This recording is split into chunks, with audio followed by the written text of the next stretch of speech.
Boa noite a todos. Que a paz do Divino Mestre esteja a alcançar o coração de cada um dos irmãos e irmãs que nesta noite aqui se encontram. Não é isso?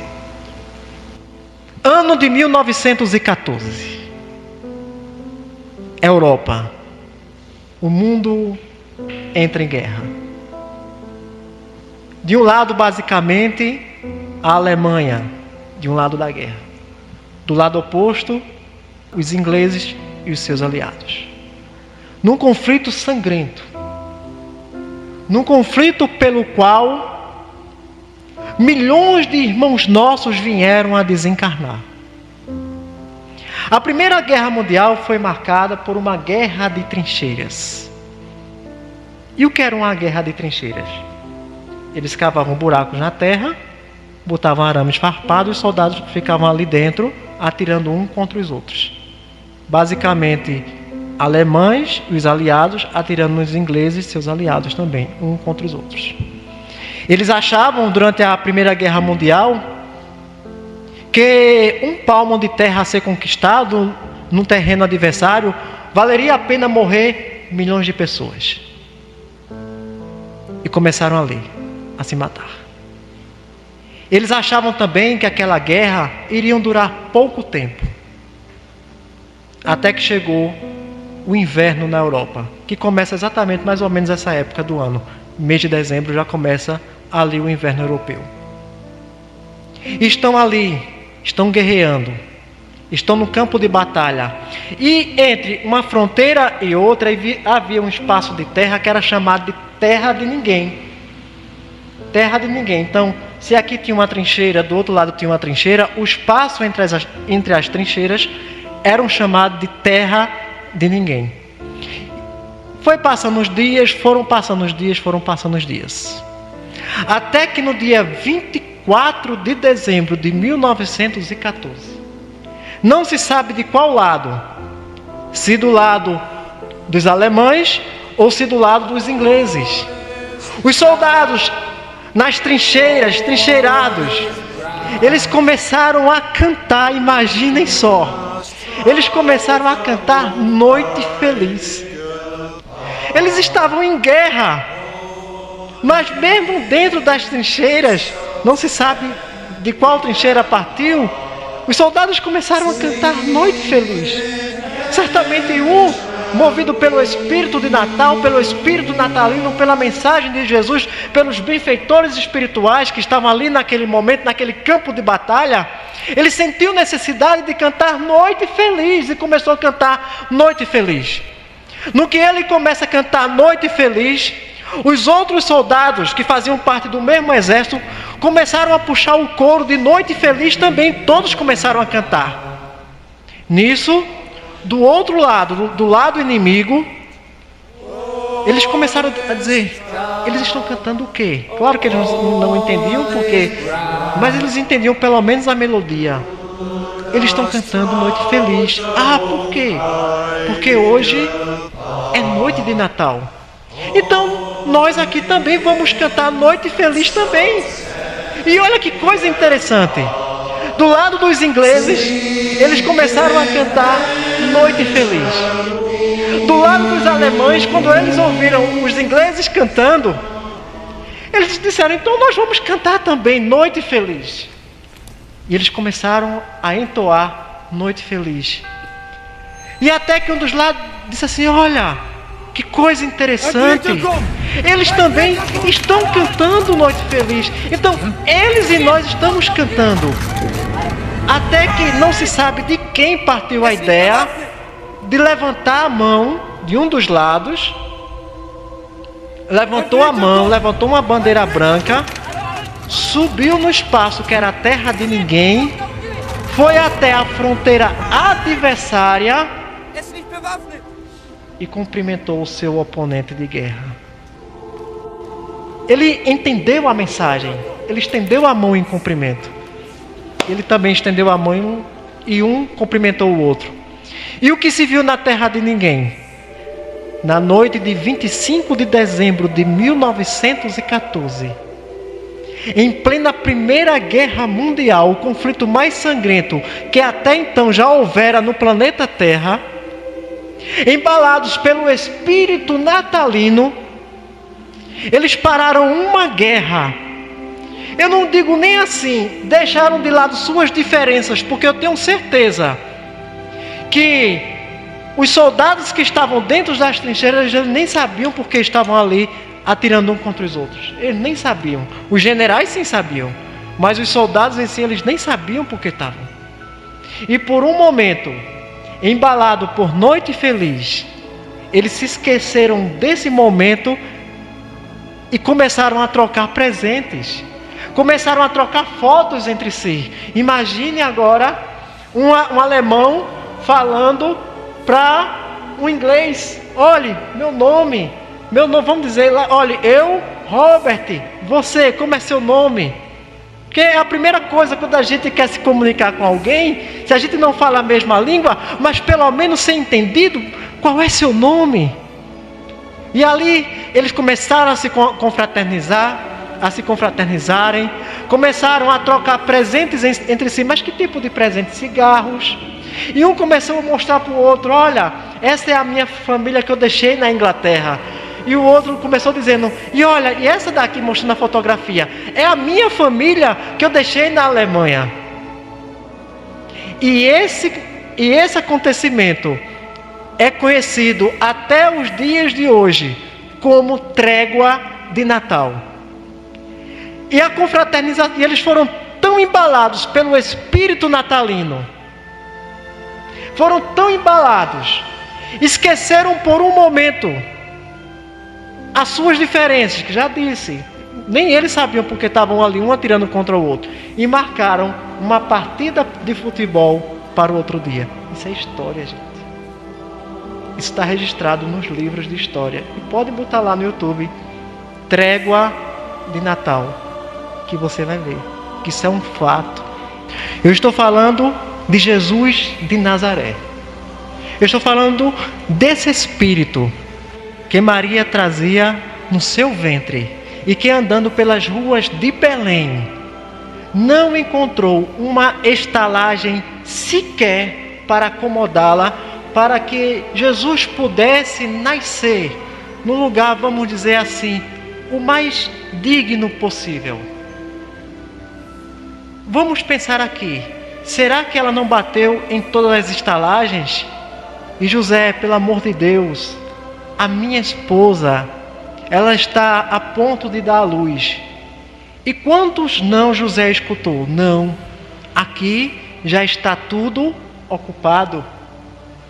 Vamos pensar assim, será que José não bateu também nas casas das pessoas para ver se comovia o coração das pessoas e dizendo: pelo amor de Deus, eu preciso de alguém para me socorrer, porque a minha esposa, ela está prestes a dar à luz.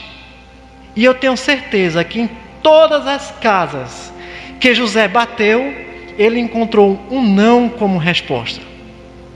Quem sabe quando ele chega em alguma estalagem daquela de Belém, e quando ele chega na recepção que fala: olhe, socorro, me ajude, a minha esposa está a ponto de dar à luz. Já bati em tudo que é lugar, mas todos estão ocupados demais. Eu tenho certeza que na última, o dono daquela estalagem certamente disse assim: olhe, lugar não temos mais, estão todos ocupados. Agora, lá entre os animais, onde as pessoas colocavam seus animais, porque as pessoas estavam ali de passagem, de viagem, subindo até suas cidades de origem para fazer o recenseamento. Se fôssemos trazer para os dias de hoje, é como se José chegasse numa casa e dissesse assim: olha, aqui está tudo ocupado, o único local que eu posso lhe acolher é na garagem. Mas numa garagem com carro ainda seria muito luxo para aquele ambiente singelo que foi oferecido ao Mestre Jesus, aquela família santa, para que Jesus pudesse vir ao mundo. A estalagem junto dos animais. Se eu for fazer aqui uma entrevista, aqui, pessoa por pessoa, começando por mim, cada um de nós viemos a esse mundo em condições melhores do que as de Jesus. Deninho, pelo menos eu nasci no leito de uma maternidade. Minha mãe contava que na época dela, como não existia muitas maternidades, então era muito comum aqui no Nordeste o trabalho das parteiras. Então assim, se eu for fazer aqui uma entrevista, e se você fazer uma análise, só a sua condição de nascimento, ela já, podemos dizer assim, comparadas com a de Jesus, você nasceu em berço de ouro. A condição em que nós viemos ao mundo, certamente, ela é muito melhor do que a condição em que Jesus veio ao mundo. Mas olha para nós, quantas vezes Deninho não está ocupado demais para realizar a vontade do Senhor Jesus? Quantas vezes nós não estamos ocupados demais para atender ao chamado do trabalho da casa espírita? Vamos trabalhar na casa espírita? Hoje não dá. Por que não dá? Olhe, hoje tem um jogo da seleção brasileira. E eu não perco esse jogo por nada no mundo. Olha, vamos sair na campanha do quilo? Quando é? Sábado de tarde. Ah, posso não. Eu não posso levar sol quente, porque senão eu adoeço.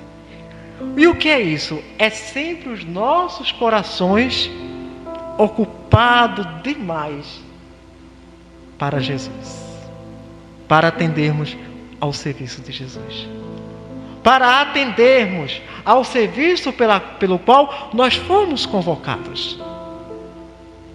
E é por isso que quando eu olho para o capítulo 2 do Evangelho segundo São Lucas, eu começo a meditar o quanto essa mensagem do nascimento de Jesus ainda ela é tão importante para nós. Veja, até nisso o Espiritismo ele nos dá uma nova visão. E vou dizer por quê.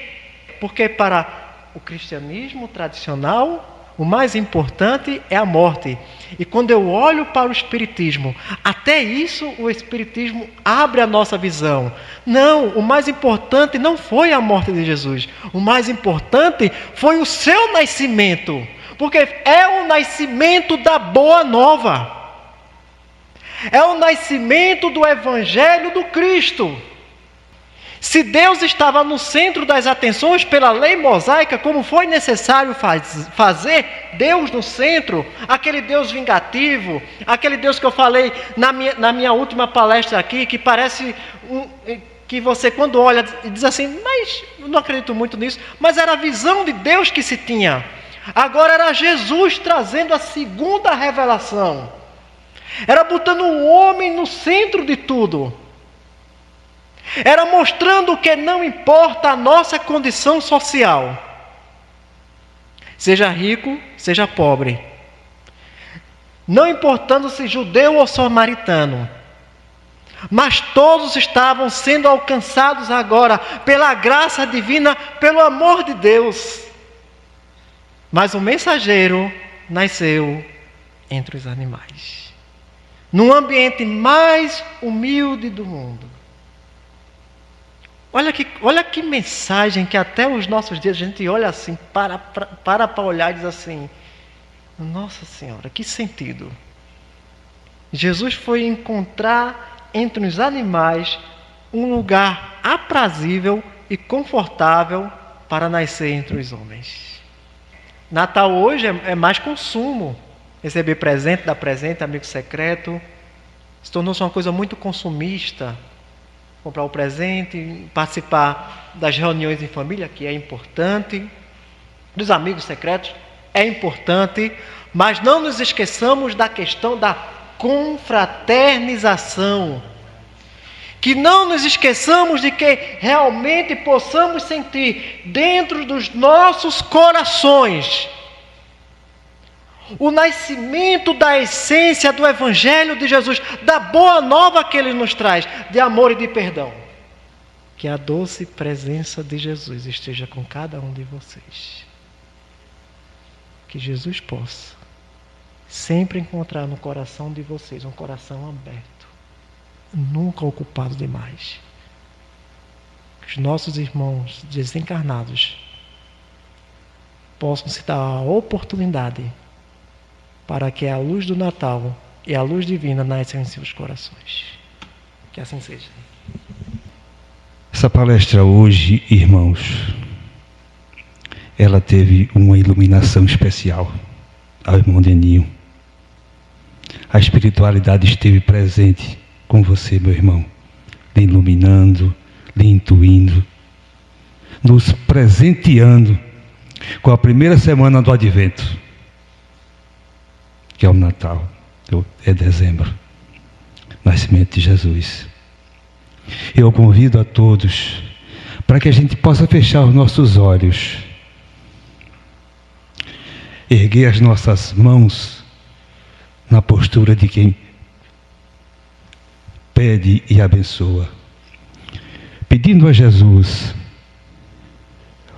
esse mestre, o semeador, que semeie em nossos corações, como falou o irmão, o amor incondicional. Que esse mesmo mestre esteja presente não só nas nossas árvores de Natal, nos nossos adereços, mas acima de tudo em nossos corações. Que ele, a palavra dele possa penetrar no nosso coração. Muitas vezes ainda muito repleto de egoísmo, de ódio, de maledicência, mas que esse mês de dezembro nós possamos refletir nesse irmão que é amor, que é bondade, que está nas praças, que está na velhice abandonada, que está nos hospitais, ao lado dos doentes terminais, consolando, abençoando, fortalecendo. Nós, que possamos sentir a Tua presença, mestre amigo. Que possamos voltar para os nossos lares, com o nosso coração renovado, com o nosso propósito de melhoria espiritual. Desfazendo, desmistificando aquele homem velho ainda viciado que existe entre nós, dando a oportunidade de dar um abraço fraterno. Que tal a gente começar a fazer a terapia do abraço? Primeiramente com a nossa família, com os nossos filhos. Jesus abençoa quem confraterniza, quem oferece o seu abraço, quem oferece o seu leito, o seu ombro amigo. Ele só precisa do nosso ombro amigo, para que nós possamos compartilhar não só nesse mês de dezembro, que é tão importante, mas que nós possamos ter a nossa fé de também, durante todo o ano que está chegando, possamos também compartilhar com a palavra do Pai amado. Abençoa a tua família, Deninho. Abençoa a tua missão. Que Jesus possa ser o teu guardião. Que Ele possa semear sempre a palavra dEle no teu coração. E assim, concluindo essa primeira fase do nosso trabalho de hoje, rogamos a tua presença, Pai amado, assim seja.